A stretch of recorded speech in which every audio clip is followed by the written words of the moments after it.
Connaître la valeur des chiffres composant un nombre décimal.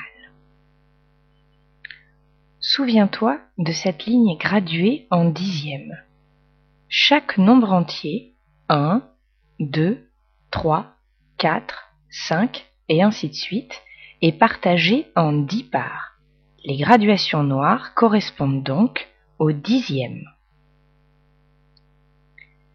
Si je veux écrire le nombre qui correspond à la flèche, je peux le faire sous différentes formes. Tout d'abord, 13 dixièmes.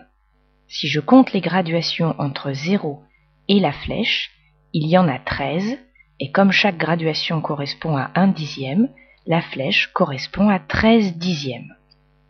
C'est aussi 1 plus 3 dixièmes. J'arrive au nombre entier 1, et je dois ajouter 3 dixièmes pour arriver à la flèche. Je peux aussi écrire ce nombre sous la forme d'un nombre décimal, c'est-à-dire un nombre à virgule. Et dans ce cas, j'écris 1,3. 3 correspond au nombre de dixièmes. Je vais donc écrire ce nombre dans un tableau de numération. 1 correspond au chiffre des unités. Et 3 correspond au chiffre des dixièmes. J'ai 1 ou une unité plus 3 dixièmes. Tu connaissais déjà le tableau de numération qui correspondait à la partie entière. Ici, tu vas découvrir la partie décimale, c'est-à-dire la partie qui se trouve après la virgule.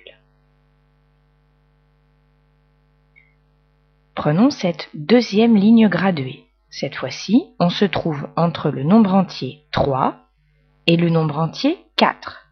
Je veux trouver le nombre entier indiqué par la flèche. J'ai 10 graduations rouges. Les graduations rouges correspondent donc aux dixièmes. Et entre 3 et 4, j'ai 100 graduations noires.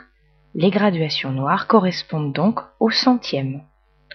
Pour trouver ce nombre, je sais déjà que je suis entre 3 et 4. La partie entière, ce sera donc 3. J'ai ensuite 1, 2, 3 dixièmes et 1, 2, 3, 4, 5 centièmes.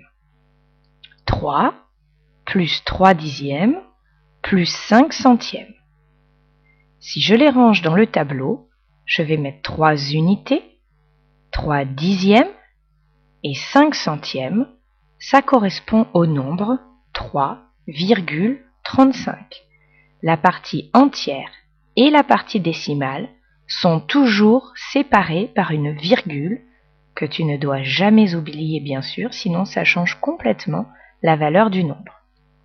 Dans n'importe quel nombre, comme par exemple 872,49, tu dois être capable d'identifier la partie entière, 872, c'est la partie qui se trouve avant la virgule, et la partie décimale qui se trouve après la virgule. Ici, c'est 49. Tu dois aussi être capable de trouver la valeur de chaque chiffre. Ici, 2, c'est le chiffre des unités.